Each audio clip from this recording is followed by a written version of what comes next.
හයි මේ වීඩියෝ එක ඔයා වෙනුවෙන්මයි. ඔයාගේ ව්‍යාපාරෙත් සේල්ස් වැඩි කරගන්න, කස්ටමර්ස්ලා වැඩි කරගන්න කැමති නම් විතරක් මේ වීඩියෝ එක බලන්න. අද දැන් ලංකාවේ වෙනත් ඕනම ප්‍රොඩක්ට් බේස් නැත්නම් සර්විස් බේස් බිස්නස් එකක් අනිවාර්යයෙන්ම ගොඩක් වෙලාවට ඒගොල්ලන්ගේ කස්ටමර්ස්ලා හොයාගන්නේ එක්ක කට වචනෙන් නැත්නම් අනිත් වැඩිපුරම ප්‍රසිද්ධ එක තමයි සෝෂල් මීඩියා හරහා. ඉතින් කොච්චර මේ විදිහට පහසුවෙන් කරන්න පුළුවන් වුණත් ගොඩක් කට්ටිය තාම ඒක හරියට කරන්නේ නැහැ. ඉතින් මේ වීඩියෝ එක ඔයාට එවපු ඊමේල් එක හරි නැත්නම් WhatsApp මැසේජ් එකක හරි මොකක් හරි මැසේජ් එකක් අපි ටැග් කරලා එවුවනම් ඒ එව්වේ ඔයාගේ බ්‍රෑන්ඩ් එක, ඔයාගේ බිස්නස් එකේ ව්‍යාපාරේ සෝෂල් මීඩියා වල මොන හරි තියෙන ප්‍රශ්න කීපයක් හේතු වෙනුයි.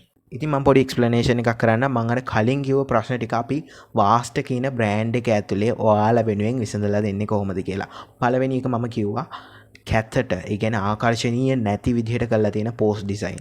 අපි ඔයාලට අවශ්‍ය, ඔයාලගේ අවශ්‍යතාවය අනුව සරලවම අපි ඔයාට සජෙස්ට් කරනවා කන්ටෙන්ට් ස්ට්‍රැටජි එකක් මෙහෙම කරන්න ඕනි කියලා. ඉතින් ඒක ඔයාට ගැලපෙනවා නම් ඊට පස්සේ ඔයාගේ අවශ්‍යතාවය අනුව උදාහරණයක් විදිහට ඔයා හිතන්නකෝ මෙහෙම ඔයා යම් කිසි ආකාරයක ලැන්ග්වේජ් ස්කූල් එකක් කියලා ඔයාගේ අලුත් බැච් එකක් පටන් ගන්න ඔයාට ඇඩ්වර්ටයිස් කරන්න ඕනි.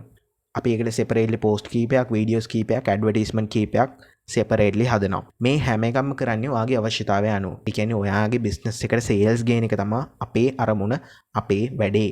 අපි කම්ප්ලීට්ලි ඒ වැඩේ ගැන බලා ගන්නම් ඩිජිටල් සෝෂල් මීඩියා ප්ලැට්ෆෝම්ස් ඔස්සේ ඔයාගේ බ්‍රෑන්ඩ් එකට සේල්ස් ගේන එක. උදාහරණයක් විදිහට ඔයා හිතන්නකෝ අපේ ඒ වීඩියෝ එකකින් පෝස්ට් එකක් හරහා එනවා කියලා මැසේජ් එකක්.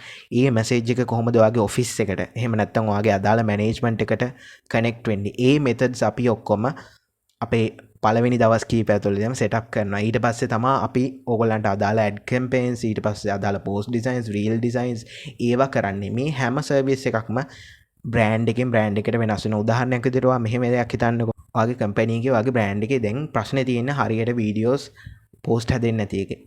ඔයාලට තියෙන මේ ප්‍රශ්නේ විතරක් නම් අපි ඔයාලට ඒ ප්‍රශ්නේ විතරක් විසඳලා දෙනවා. එතනින් ඔයාලට ලැබෙන සර්විස් එක ඉතාමත් හොඳයි නම් ඔයාලට පුළුවන් අපිට කියලා ඉතුරු වැඩ, ඒ කියන්නේ හෝල් ප්‍රොසෙස් එක ඔයාලට එනවා නම් මැසේජ් එකක් ඒක ඔයගොල්ලන්ගේ ඔෆිස් එකට ෆෝවර්ඩ් වෙන තැන ඉඳලා ඒ හැම ප්‍රොසෙස් එකම හදන්න අපිට බාර දෙන්න පුළුවන්. මේ අපි ඉන්නේ 2025 හැමෝම වීඩියෝ බලන කාලේ අනිවාර්යෙන් හැමෝම ඉන්නේ ෆෝන් එකේ. පුළුවන් තරම් ඔයාගේ බ්‍රෑන්ඩ් එකට කස්ටමර්ස්ලා සේල්ස් වැඩි කරගන්න තියෙන විදිහ තමයි මිනිස්සු ෆෝන් එකේ ඉන්න වෙලාවෙන් යම්කිසි කොටසක්, මිනිස්සු තමන්ගේ ෆෝන් එක පාවිච්චි කරන වෙලාවෙන් යම්කිසි කොටසක් ඔයාගේ බ්‍රෑන්ඩ් එක වෙනුවෙනුත් කොහොම හරි බලෙන් වෙන් කරවන එක. ඉතින් ඒක කරන්න ලේසි නෑ. ඒක හැම වෙලෙම නිකන් වීඩියෝ එකක් ගහලා දාලා එහෙම කරන්න බෑ. හරියට ප්ලෑන් කරලා ඉන්ට්‍රස්ටිං විදිහට බලන්න, මිනිස්සෙක්ට ආස වෙන විදිහට වීඩියෝ එකක් අනිවාර්යෙන් හදන්න වෙනවා. ඉතින් ඒක ඔයාට තනියම ව්‍යාපාර පැත්තෙන් ඉන්න ඔයාට ඒක කරන්න බෑ. ඒකට තමයි අපි ඉන්නේ. අපි අදාළ ස්ක්‍රිප්ට්ස් ඔයාලා වෙනුවෙන් හදලා දීලා, ඔයාලට අපි ස්ක්‍රිප්ට්ස් වෙනම හදලා දීලා, ඔයාලට රෙකෝඩින් කරන්න කවුරු හරි ඉන්නවා නම් ඕගොල්ලන්ගේ ප්ලේස් එකට ඇවිල්ලා රෙකෝඩින් වැඩ කරලා දීලා, ඒවා අදාළ විදිහට එඩිට් කරලා අදාළ විදිහට අප්ලෝඩ් කරලා, ෂෙඩියුල් කරලා, කමෙන්ට්ස් මැනේජ් කරන තැන ඉඳලා ඒ වීඩියෝ එක බලලා එන මැසේජස්, කමෙන්ට්ස් අදාළ හැමදේම මැනේජ් කරන තැන වෙනකන්, ඒ කියන්නේ ඔයාලා ගාවට අලුත් කස්ටමර් කෙනෙක් එන තැන වෙනකන් අපිට පුළුවන් හැමදේම මැනේජ් කරන්න. ඉතින් මම අර කලින් කිව්ව ප්‍රශ්න ලිස්ට් එකේ ඊළඟට තියෙන ලොකුම ප්‍රශ්නේ තමයි ඇඩ්වර්ටයිසින්. ගොඩක් අය තමන්ගේ සල්ලි නිකන් නාස්ති කරන, කස්ටමර්ස්ලා ලැබෙන්නේ නැතුව, සේල්ස් ලීඩ්ස් ලැබෙන්නේ නැතුව නිකන් සල්ලි නාස්ති කරන තැනක් තමයි ඇඩ්වර්ටයිසින්. මේක ගැන දන්න නිසා කියන්නේ ගොඩක් වෙලාවට මේක බලන ඔයත් කරනවා ඇත්ත එහෙම Facebook එක නිකන් ඕපන් කරලා ඔයා දාපු පෝස්ට් එකකට, වීඩියෝ එකකට ගිහිල්ලා යට තියෙන බූස්ට් බටන් එක ඔබලා නිකන් Facebook පෝස්ට් එකක් නැත්නම් Instagram එකේ තව මේක කරනවා වෙන්න පුළුවන්. නිකම් බූස්ට් එකක් ගහන එක. ලයික් කමෙන්ට් වැඩි වෙන්න පුළුවන්. ඒ වුණාට ලයික් කමෙන්ට් වැඩි වුණාට ඔයාගේ සේල් එක, ඔයා ගාවට කස්ටමර් කෙනෙක් කෙන එක වැඩි වෙන්නේ නැහැ. එතකොට ඔයා මේ වියදම් කරන ගානට සාපේක්ෂව ඔයාට රිසල්ට් එකක් ලැබෙන්නේ නැත්නම් ඇත්තටම එතන වෙන්නේ නාස්තියක්. ඉතින් මේක හරි විදිහට කරගන්න ඕන නම් හරි තැනකට, හරි මැනේජ්මන්ට් එකකට මේක බාර දෙන්න ඕනේ. හැමෝම කරනවා වගේ නිකන් ඔයගොල්ලන්ගේ ඔෆිස් එකේ ඉන්න කෙනෙක්ටම කියලා නිකන් මැනේජ්මන්ට් එකකින් කියලා බූස්ට් එකක් ගහලා වැඩක් නෑ. ඇත්තටම ඔයාලට හරියම රිසල්ට් එකක් එන්නේ නෑ. මම දැන් පෙන්නන්න යන්නේ ඔයාලට අර කලින් කිව්වා වගේ කිසිම ආකර්ෂණීය භාවයක් නැතුව පෝස්ට් ඩිසයින් කරලා නැත්නම් වීඩියෝ දාලා නිකන් ඇඩ්ස් බූස්ට් ගහලා සල්ලි නාස්ති කරපු ලංකාවේ ප්‍රමුඛ පෙළේ ශ්‍රමිකයන් ලංකාවෙන් යවන ආයතනයක සෝෂල් මීඩියා පේජ් එක අපි වැඩ බාරගත්තට කලින් සහ පසු රිසල්ට්ස්. හොඳම උදාහරණ තමයි ඒකේ ෆවුන්ඩර් අපිට ඇවිල්ලා කිව්වා ඒගොල්ලෝ ගිය අවුරුද්දේ හොඳම උදාහරණ තමයි මේක.